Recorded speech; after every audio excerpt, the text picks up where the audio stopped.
Bom dia, obrigado aí pela recepção sempre aí da comunicação e da Rádio Cultura, né?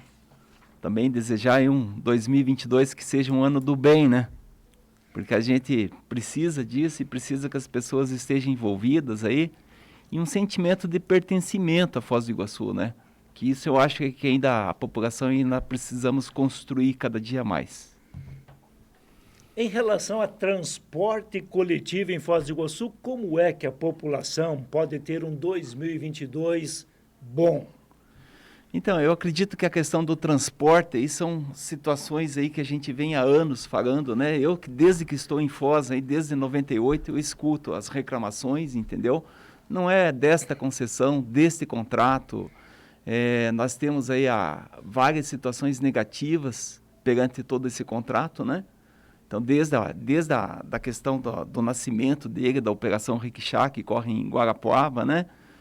Onde se fala em corrupção, entendeu? Então, a gente precisa tomar uma iniciativa e saber que Foz do Iguaçu é maior do que tudo isso. E hoje a gente sabe o tamanho que é o trabalho do transporte coletivo. Eu me coloco aqui na posição aí dos usuários também e na posição aí dos funcionários do transporte. Então, é uma vida muito sofrida que está tendo e que não merece dar continuidade nesse sistema, entendeu? Antes de passar aqui para o Antiquadra, faço o registro da participação da Patrícia Ionovic. Diz ela aqui, bom dia. As pessoas foram orientadas a usar máscara, higienização e distanciamento social. Os dados mostram, diz a Patrícia, que as pessoas pegaram Covid em festas particulares e em viagens. Todos também são incentivados a se vacinar. Disse tudo, Zé Elias, diz ela, todos são responsáveis pela própria conduta. Ok, aí a opinião da Patrícia, eu só tenho cá a minha reserva, Patrícia, em relação a onde tem o dado de que as pessoas tiveram a infecção em festas particulares e em viagens. Por que não também em eventos coletivos? Acho que não tem esse levantamento com precisão, tem talvez como opinião, e como opinião é profundamente respeitável. Dante Quadra conosco, Zé Elias, secretário que está envolvido de uma forma muito direta nessa questão de um contrato sendo rompido e um novo contrato no transporte coletivo sendo construído. Ok, Zé Elias, então para a gente ter esse ano melhor, tem alguma expectativa já de uma nova empresa começar a funcionar no lugar do consórcio Sorriso? Algumas já mostraram interesse? Como que vai essa negociação? Eu tenho feito várias prospecções, né? De várias empresas e vários estados do país aí.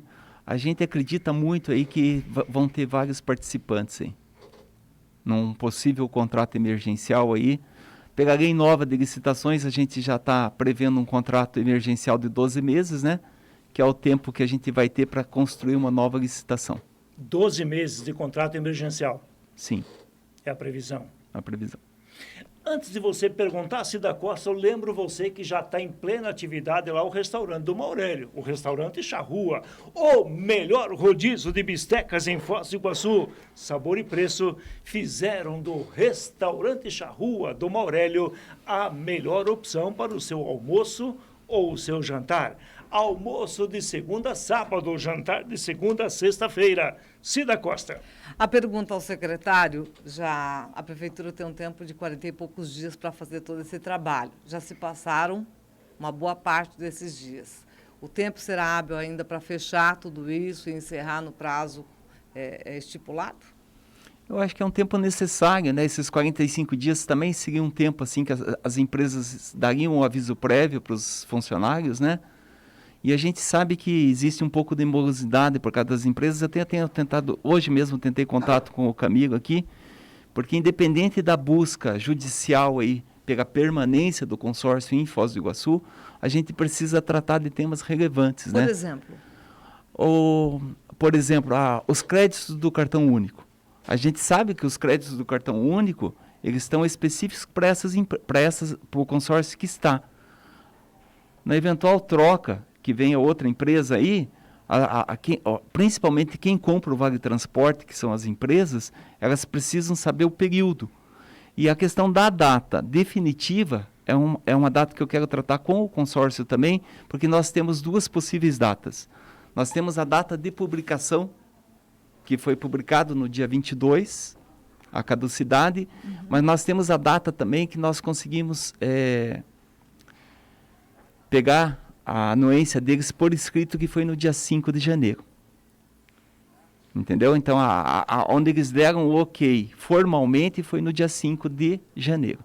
Então, nós temos a data provável, a data de encerramento final, se a gente considerar a data que a gente conseguiu localizar eles formalmente, então nós temos a data do dia 19 de fevereiro. Houve algum problema nesse período que vocês anunciaram até localizá-los? A gente teve uma dificuldade por o representante legal do consórcio estar afastado por Covid. Ah, entendi. A gente fez também a solicitação, enviou também por AR. Além dessa, tem alguma outra pendência? Quais são as outras pendências que vocês precisam conversar? Nós temos a pendência da data, nós temos a pendência dos créditos do cartão único e da possível transição dos funcionários, né? Que a gente também, a gente sabe que é um setor carente de mão de obra, né? Provavelmente a empresa ou as empresas que vierem assumir esse serviço, provavelmente também precisam dos funcionários. Tá, a questão da data, ela altera em alguns dias, mas não é assim decisiva numa questão dessa contratação emergencial. Até aproveito aqui a pergunta do Vinícius Ferreira, manda um abraço para ele, manda um bom dia para a bancada do Contraponto e pergunta de quanto vai ser o custo desse contrato emergencial. Engato, Zé Elias, você nos últimos dias, pela informação que tenho, trabalhou pessoalmente em contactar empresas. Está confiante de que na data, independente se é 10 dias a mais, 10 dias a menos, teremos empresa assumindo o transporte em Foz do Iguaçu emergencialmente e por que custo? Então, a questão do custo é uma questão de avaliação, né? Porque a gente vai solicitar para as empresas aí, a gente deve lançar um edital aí, a partir dessa semana, ou no máximo na segunda-feira, dando um prazo para apresentação de propostas, né? E a gente tem as condições mínimas aí, né? A gente vai estabelecer uma idade de frota mesmo por contrato emergencial, a gente vai solicitar também que exista a disponibilidade de ônibus com ar-condicionado. A gente vai tentar compor a frota de acordo ou 100% com ar, ou 50% com ar, ou nesse sentido, alguma coisa nesse sentido. E os custos, a gente sabe que existe custo. Para tudo tem custo, tem investimento, tem a frota, você tem os funcionários, você vai ter as despesas do mês, tem o diesel. Então, para tudo isso, vai ser levantadas planilhas específicas. E tem previsão orçamentária para isso? Sim, tem previsão, porque, na verdade, o que a gente depende também muito a gente sempre vai batalhar, a gente tem tentado conversar muito com o prefeito, e ele também está muito antenado nesse assunto aí, da questão que não exista mais aumento de tarifa, né? Principalmente agora, inicialmente, até para resgatar todo o público que se perdeu no decorrer dos anos aí, com esse mau atendimento, essa precariedade, essa falta de confiança nos horários que os ônibus circulam, e a superlotação. Então, tudo isso daí nós precisamos resgatar. E a intenção do prefeito, inicialmente, é manter a tarifa nos 4,10. Com que quantidade de ônibus se trabalha para o começo desse contrato emergencial? Então, hoje a gente tem uma frota circulante aí, em torno de 60 ônibus, né? E era quantos? O ônibus, a frota total, que chegou em outras épocas, onde havia demanda também, tem toda essa questão, né? Que eles vieram destruindo e desmanchando o sistema, e a demanda veio caindo, já chegou a ter 158 ônibus em Foz.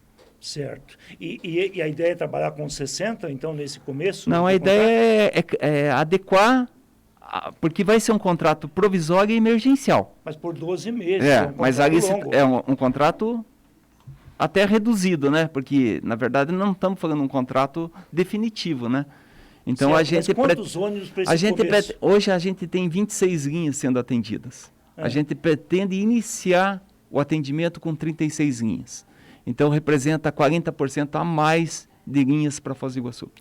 Certo, mas o tempo de ônibus entre um horário e outro vai determinar vai a quantidade adequado. necessária. Eu acho que hoje, digamos assim, a gente tem trabalhado na expectativa e nos estudos do Foz Trans a gente acredita que no mínimo teria que estar rodando 100 ônibus. 100 ônibus. O promotor Luiz Marcelo Mafra, muito obrigado pelo carinho da audiência, pergunta aqui, vai ter subsídio nessa nova tarifa? Bom dia, Mafra, tudo bem? A questão do subsídio é uma questão da contratação. A gente vai fazer provavelmente a contratação vai ser por quilômetro rodado nas necessidades de Foz do Iguaçu. A gente não fala em subsídio, né? A gente vai falar em custos, né? Porque, na verdade, a gente tem a fórmula não é mágica, a fórmula é pública para todo mundo, entendeu? Se você tem um X custos e você tem uma tarifa de X e nós temos um número de usuários, automaticamente essa conta, às vezes, não fecha, ou fecha, entendeu? Na atual circunstância, a conta fecha com superávit. Mas se a gente for falar em melhora de sistema, mais linhas, pode ser que venha até algum custo, sim, para o município. Ainda mais se não falar em aumento de tarifa. Perfeito, perfeito. Aliás, se falar em aumento de tarifa, o circo pega fogo já, né? Porque as pessoas realmente... Não, mesmo com a melhora do serviço, eu acho que a tendência das prefeituras e de todo o Estado é se tornar a política pública o transporte, na forma de incentivo mesmo, de geração de emprego, de renda, porque, na verdade, quem mais está utilizando hoje o transporte coletivo nas grandes cidades são as pessoas que mais precisam. Sem dúvida. Dante Quadra, a tua pergunta vai ser em nome da Iguafarma, a farmácia do Ademir Volpato. 48 anos, agora no mês de março desse ano de 2022, vai completar 49 anos de bom atendimento, de bom serviço prestado para toda a região. Iguafarma, a farmácia do Ademir, 2 endereços, ali na Belarmino de Mendonça com a General Meira, telefone 3574-1341, a Iguafarma de farmácia e manipulação. Manipulação e homeopatia é na outra esquina da saúde, Belarmino de Mendonça, com o Almirante Barroso, lá o telefone 3574-1660. Iguafarma, a farmácia do Ademir, encaminha a pergunta de Dante Quadra. Ok. Secretário, a gente está fazendo uma discussão, a meu entender, já abaixo do nível de qualidade de antes da pandemia. Você falou em 100 ônibus, né, que atenderia as linhas. Mas antes da pandemia nós já tínhamos um número bem superior a isso. Não rodando, né? Nós tínhamos 160... 158 era a frota total. A frota total, mas nunca rodou essa frota. Mas e com 100 vai rodar todos? Vai ter que ter aqueles Sim, porcentagens sempre tem uma porcentagem, né? Mas o que acontece? Mas o que eu digo é o seguinte, nós tínhamos 158 que se revezavam e nas linhas que tinham antes da pandemia e o transporte era ruim, né? Porque o transporte em Foz do Iguaçu... Será que rodavam 158? Eu imagino que tinha aqueles que eram parados para garagem. Como nós temos hoje 102 ônibus em Foz, que também não rodam. Não rodam. E quantos rodam? 60? Uhum. E é muito ruim. E antes da pandemia já era muito ruim. Como que vai ser bom com 100? Se nós temos 60 rodando, se nós rodar com 100, nós não estamos falando em 40% a mais? Mas antes da pandemia já era um número maior do que esse. É isso que não, mas nós dizemos que é maior, mas nós nunca conseguimos comprovar. Não era, mas não tinha 160 ônibus. Rodando, não.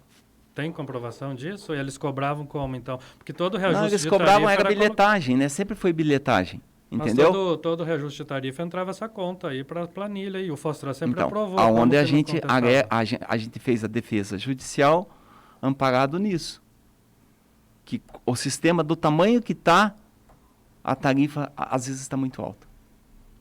Mas até então o Fostras aprovava reajuste de uma tarifa de uma frota de ônibus que não existia. A gente não estava nas gestões anteriores. Não, mas já estava antes da pandemia. O que nós temos que deixar bem claro, Dante, digamos assim, a gente precisa ver o que Foz do Iguaçu precisa e fazer da melhor forma possível. Nós precisamos construir uma nova história no transporte coletivo de Foz. Eu concordo, é que não dá para deixar uma nova história, deixar uma dívida para o passado. Que talvez porque o que eu tenho encontrado em vários ambientes que eu tenho participado, uma defesa muito grande do consórcio, entendeu? Então a gente percebe aí que nós não estamos falando com coitados que estão aqui, entendeu? Que é um dono de um transporte, sem desmerecer, que é um dono de uma única van de transporte coletivo. Nós estamos falando em grandes empresas dentro do Brasil, que é o consórcio hoje. Um consórcio hoje ele participa de 50 e poucas empresas no Brasil. Então a gente precisa puxar em defesa da população. E vamos construir junto com a população a necessidade que tiver em Foz do Iguaçu. Se é 100 ônibus, se é 110, se é 120, se é 150. Entendeu? O que nós precisamos é transportar mais e com qualidade. Secretário de Governança, Zé Elias, aqui conosco, falando um pouco do transporte coletivo, daquilo que está, nesse momento, sendo discutido, inclusive já anunciando que se trabalha com a ideia de um contrato emergencial por 12 meses, tempo esse em que será elaborado toda a questão da licitação de um contrato definitivo. Ele continua conosco depois do intervalo comercial, inclusive muitas perguntas de ouvintes chegando em torno do tema.